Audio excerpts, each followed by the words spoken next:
Alô, estamos de volta, sejam todos bem-vindos nesta quinta-feira, dia 4 de janeiro de 2024. E hoje, todo mundo só fala na lista de Jeffrey Epstein. Pois é, eu não vou entrar nesse fetiche por enquanto, e explico por quê. Porque enquanto todo mundo se concentra para saber quem estava na lista do proxeneta Epstein, outros estão se oferecendo para o mesmo trabalho. Enquanto todo mundo olha para um lado, esses outros realizam o mesmo trabalho, talvez até com mais, digamos assim, requintes de luxúria, por exemplo. Matéria publicada hoje no Daily Mail diz o seguinte, prestem atenção: os especialistas em inteligência estão cada vez mais convencidos de que 6 bordéis sofisticados, altamente sofisticados, nos subúrbios de Washington e Boston, foram criados por uma nação estrangeira como uma espécie de armadilha de espionagem. Eles acreditam que os bordéis, arquitetados supostamente por uma mulher sul-coreana de 41 anos, tinha como alvo políticos, altos funcionários do governo e empreiteiros de defesa. O mistério, no entanto, é quem está por trás desse esquema. Rússia, China ou a própria Coreia? Bem, até mesmo Israel, diz o Daily Mail, pode estar envolvido no processo. Todos são vistos como possíveis agentes por trás do luxuoso esquema de prostituição. A matéria do Daily Mail é longa e diz, por exemplo, como um grupo de coreanos estabeleceu uma rede de bordéis luxuosíssimos, com um emprego, inclusive, de grandes fotógrafos ou agências fotográficas para espalharem suas modelos como catálogo ou nos catálogos para pessoas bacanas e altamente bem posicionadas. Pois é, não quer dizer que isso seja uma cortina de fumaça para o caso de Jeff Epstein. Pode ser que o caso de Epstein seja uma cortina de fumaça para esse. Pode ser que esse seja apenas a ponta do iceberg. Ontem eu dizia que livros didáticos para a escola russa mostram Donald Trump como garfado, por assim dizer, nas eleições de 2020. E agora isso, a América realmente descamba. Os seus valores estão todos invertidos. É claro que é bom saber quem está na lista de Jeffrey Epstein, até porque é preciso eliminar essa ideia de que o rapaz se auto-implodiu. É claro que fica muito difícil nesse momento em que aparecem nomes de bambas do mundo das celebridades e da política na sua lista. É muito difícil imaginar que ele, desesperado por ver a sua reputação indo pelo ralo, tenha se matado na prisão. É muito mais fácil acreditar que outra coisa aconteceu, ao invés de um suicídio, claro. Muito bem, mas essa não é a única notícia do dia. Aliás, eu voltarei hoje numa segunda edição às 3 da tarde. Procurarei fazer 2 vídeos por dia, porque tenho muitas informações e não quero fazer com que este vídeo seja muito longo. Mas neste vídeo, eu preciso dar pelo menos uma boa notícia, ou melhor, uma meia boa notícia. E a meia boa notícia do dia é que os globalistas podem estar no padrão desespero no momento. Isso porque a Agenda 2030, que é uma data estabelecida pelos globalistas para a implantação do governo mundial, está muito, mas muito atrasada. Em 2000, no ano de 2000, já se falava, em 2030, já se falava que havia uma data para a criação de um governo mundial.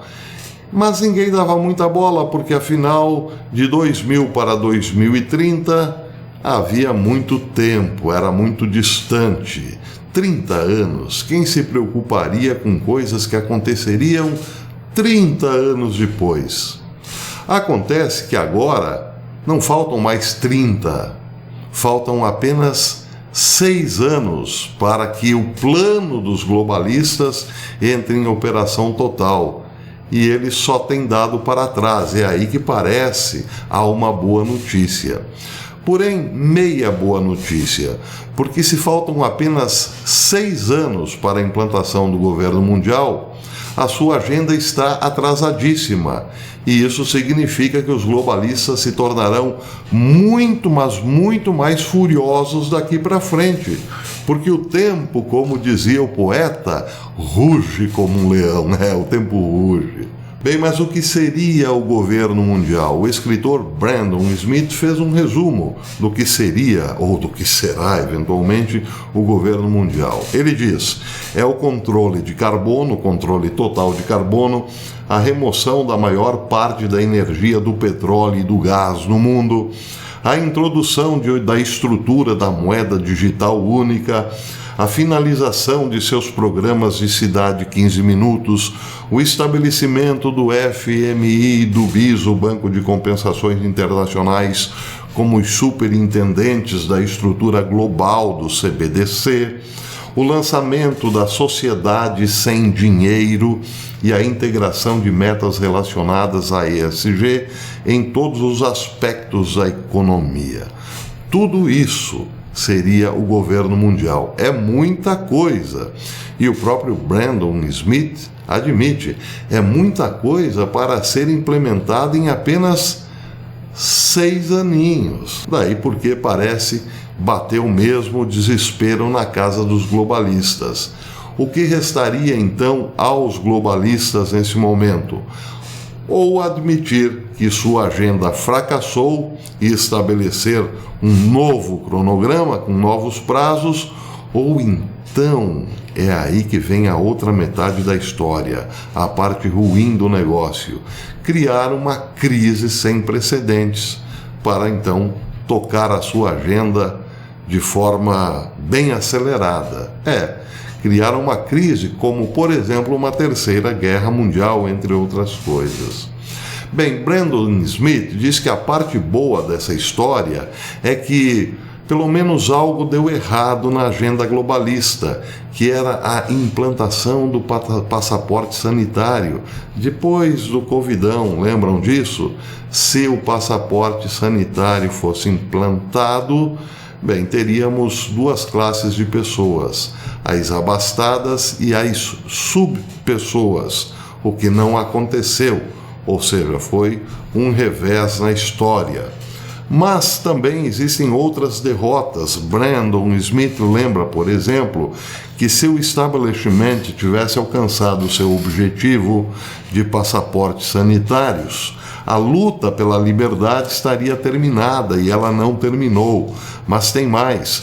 Sinais de um fracasso dos globalistas incluem, por exemplo, o colapso contínuo da grande mídia, como a Disney, os boicotes bem-sucedidos de produtos como Bud Light e empresas como a Target, por exemplo.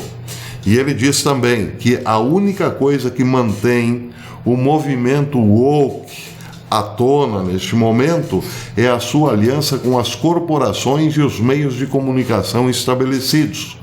Os think tanks globalistas ainda gastam milhões de dólares no financiamento de programas de justiça social, e o atual governo dá cobertura às façanhas dos fanáticos de extrema esquerda. Sem as elites, as ideologias woke não existiriam mais nesse momento. É a boa notícia do projeto em relação ao projeto globalista. Milhões de americanos, diz Brandon Smith, estão prontos para acabar com isso para sempre, com essa ideia, ou melhor, com essa ideologia woke. Só que tem um lado mal nessa história, e aí ele elenca 2 possibilidades para que o processo se acelere. Uma crise dentro dos Estados Unidos também sem precedente desde a Guerra Civil, e uma grande guerra explodindo no Oriente Médio. Brandon Smith lembra que o Líbano e o Hezbollah parecem prestes a comprometer-se com uma guerra contra Israel no curto prazo, mas o ponto de interrogação mesmo é o Irã. Ele lembra também que a maior ameaça, por enquanto, é um encerramento das rotas marítimas através do Mar Vermelho e do Estreito de Hormuz. Isso, diz ele, poderia perturbar as cadeias de abastecimento e os recursos energéticos durante muitos meses e acelerar a crise econômica. Isso, por sua vez, poderia ser usado pelo establishment como uma justificativa para colocar fim às eleições de novembro de 2024 nos Estados Unidos, ou pelo menos adiá-la por um bom tempo. Claro, prevendo que a situação de Biden ou dos democratas em geral é praticamente irreversível, a derrota dos democratas seja irreversível. Seja como for, os globalistas também enfrentaram os seus percalços. Algumas coisas deram muito errado. Porém, o lado ruim da história é que eles continuarão tentando, só que agora num prazo mais curto. Eu tenho mais a falar a esse respeito, como, por exemplo, o barril de pólvora na economia. Mas isso eu vou falar no próximo boletim. No próximo vídeo, próximo boletim, às 3 horas da tarde, às 15 horas. Então eu espero vocês. Por enquanto é isso. Se você gostou desse vídeo, deixe o seu like, compartilhe os nossos vídeos e se você é inscrito no canal, verifique se a sua inscrição ainda é válida, porque muita gente tem me escrito dizendo: professor, eu me inscrevi no seu canal, acionei o sininho e no outro dia fui ver, não era mais inscrito. Pode isso, Arnaldo? Não deveria, mas está acontecendo. Então dá uma olhadinha, verifique. Se você foi desinscrito, insista com o YouTube, inscreva-se novamente, acione o sininho, compartilhe os nossos vídeos e, se possível, torne-se membro do canal, porque a sua membresia é um golpe de ipom nesta política de cancelamento da plataforma. A membresia é baratinha. A mais barata é uma xícara de café por mês, que, convenhamos, cabe em qualquer orçamento. Se você gosta do canal, então considere tornar-se membro. Até depois, se Deus quiser.